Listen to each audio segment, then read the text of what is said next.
Nongeye kubaramutsa ndabaha ikaze muri vya biganiro vyacu twama tubahereza kuri no rubuga rwanyu BInfo na cyane ku rubuga rw'intambara muri leta iharanira intwaro rusangi ya Kongo. Uno musi ngarutse mwiri joro ndabazanira inkuru ntari nababwiye ku musi wejo ku kibazo cyo guhinyanyura ivyuma bishasha tuzoza turakoresha kugira ngo bikunde tubaha amakuru ari ku buhinga bugezweho. Nuko mwijoro riheze harayihumvikanye amasasu menshi cyane mu gisagara ca Goma.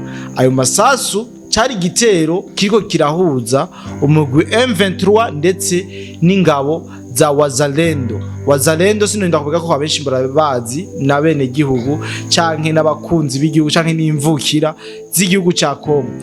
Iyo migwano rero hakaba haguyemwo abasirikare bashika kuri 3 ba Wazalendo, ariko ntituramenya abasirikare ba M23 bashoboye kwasiga ubuzima. Niyo mpamvu navuze ati reka nkubitire muri studio mitane musesanguzi kugira ngo aduhido nido yiyo operation yabaye ico gitero ashobora kutubwira uko bagiye baratakaza ku mpande zose.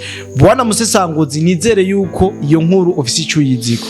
Ego bwana journaliste, iyo nkuru ndafise ico ndayiziko kuko nayekoze ko amatohoza yimbitse. Ego reka mpereze ikaze abadukurikiranya hano kuri runo rubuga BInfo kugira ngo dushobore kubasesangurira nkuko twabibasezerane yuko tuzoza turabaha amakuru umwanya ku mwanya ku migwano iriko iraba mu gihugu ca Kongo. Imigwano iriko irahuza uyu muhari M23 ufashwe mu mugongo na RDF. Ego aho bariko baratana mu mitwe na FRDC. Mbere ubu sinovuga FRDC ahubwo bariko baratana mu mitwe n'ujya muhari w'imvukira zo mu gihugu ca Kongo bitwa Wazalendo. Imigwano neza bwana journaliste yatanguye turi muri studio ejo, ngira ngo uravyibuka aho baduhamagara batubwira bati muri Goma yemwe ibara riraguye. Abantu bari biteze yuko Bukavu ariyo igomba yake nk'umuriro, ariko umuriro utanguye kwakira muri Goma.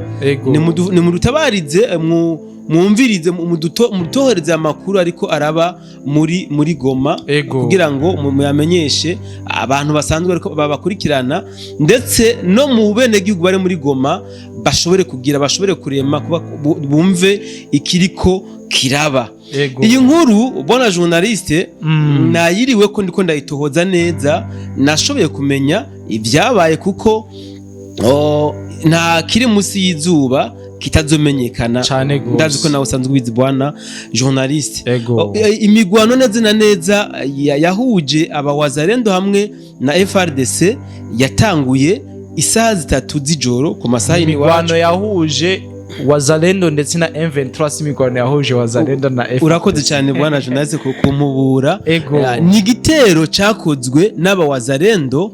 Aba Wazalendo bari baje bava muri parquet ku makuru bari baronse yuko aba RDF bariko birogrupa ku bwinshi muri zino quartier zibiri, ikartier yitwa Kirijiwe hamwe na Turunga na makartier yegeranye cyane mbere na parquet. Nukuvuga mu bwinjiriro bwa Goma uvuye muri parquet nizo quartier ushikirako.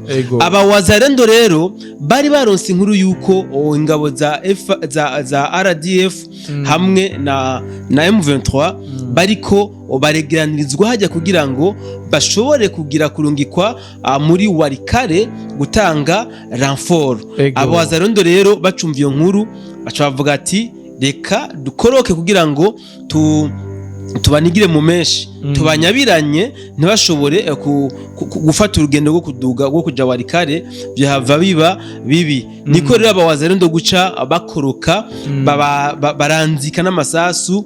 Bwana journaliste, noneho warumvise umuntu adutelefone, nashoboye no kubaza abandi bantu bari bahari, bavuze yuko hariko havuga inkoho ziremereye ku buryo bo batibaza yuko yoba ari Wazalendo yoba yagabye ico gitero, kuko bari bazi yuko yoba ari FRDC yazanye ibikoresho rutura iheruka guhabwa n'ibihugu bitandukanye. Mugabo ku matoza twakoze ni igitero cyakozwe n'aba Wazalendo kugira ngo bashobore kuburiza mu menshi ingabo za RDF na M23 zariko ziregeranizwa muri zino quartier kugira ngo zishobore kuduga Warikare. Ku makuru rero twaronse n'ibindi binyamakuru bitandukanye nabonye ko iyi nkuru byabivuze ko nuko ico duhuriza ko nuko habonekanye mu gatondo ibiziga bitatu by'abantu bavuga yuko ari aba Wazalendo. Ibyo biziga bitatu byabonekanye ariko ku makuru yavuye muri Wazalendo avuga yuko ibyo biziga ari binyoma, si aba Wazalendo ahubwo ngo nabene gihugu bari bateguwe kugira ngo bazoshobore kuja kwereka inzira aba M23 hamwe n'aba RDF. Ku makuru rero twakuye mu bene gihugu bo muri Goma nabo batubwiye yuko koko ivyo biziga byabonekanye ngo si ivy'aba Wazalendo ahubwo ngo nivya bene gihugu. Nukuvuga numva ko aba Wazalendo inkuru bayihurije ko n'abene gihugu bo muri Goma. Iyi nkuru yavuga yuko ari aba Wazalendo bapfuye, ni inkuru yashoboye gutangazwa hamwe na M23. Ariko kandi ku makuru twahawe nyene n'abene gihugu batubwiye yuko ngo bazindutse mu bucagucagu babona aba M23 bariko baratwara ibiziga ngo biboneka yuko ngo ari ibiziga by'ingabo zabo zashoboye kuhasiga ubuzima. Twaganiriye nabo mu buryo buramvuye gushika naho tubabaza ati none mwabonye ari bangahe bashoboye kuja bashoboye gutwara kurerurwa bashoboye kuhasiga ubuzima. Mu gihugu yatubwiye ko ngo twabonye ngo abantu bashika kuri 50 ari wari kuburizwa bijya imodoka. Urumva nawe nta precision yari afise y'igitigiri c'ingabo zashoboye kuhasiga ubuzima. Byumvikane yuko ariko uko biri kose M23 yarashoboye kwatakariza ingabo zitari nke kuko amaraso menshi bazinutse babona n'amaraso menshi yasesetse mu mabarabara no ku birindiro bitandukanye byari bisanzwe bifiswe n'uyu muhari wa M23. Ego bwana umusesanguzi unkundi ndakusubiza inyuma hari akantu wari uvuze ngo Wazalendo yari kirakoresha imbunda zinini cyane zikomeye bavuga yuko yo bari FARDC yariko irazikoresha bariko barikeka muri rusange kubera ko ngo FARDC yoba yaragabiwe ibigwanisho n'igihugu c'Ububirigi. Mbega iyo nkuru yoba ari inkuru yuko Ububirigi bwagabiye ibigwanisho FARDC. Inkuru tuko turayumva ntiturayironka mwayo kwitohoza mugabo nizira yuko ejo tuzoba twaje amatohoza yayo tuzoyishikiriza abasanzwe badukurikirana.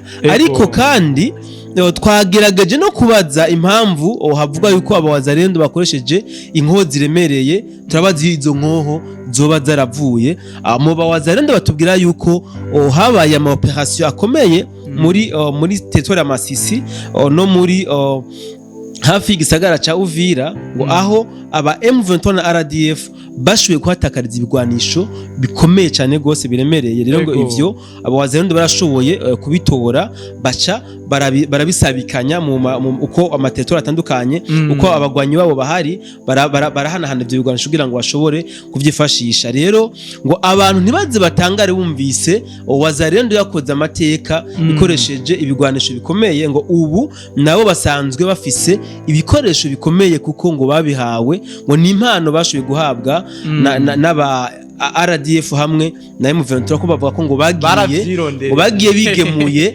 babagemuriye ivyo bigwanisho bikomakomeye. Asante sana bwana Musisanguzi unkundire ndanakusezere kumbure turongera guhurira mu kindi kiganiro tugiye gukurikizaho muri aka kanya. Shimire cyane wose udukurikiranye ndahengeshanya kuba warakoze subscribe n'ibintu vy'ingenzi mu kanya mutarabikora ngaha munsi bikore hamushiremo igitekerezo cawe cyo tugomba ko tugukorera ndetse n'amakuru mu mushaka ko tubashikiriza. Bye bye.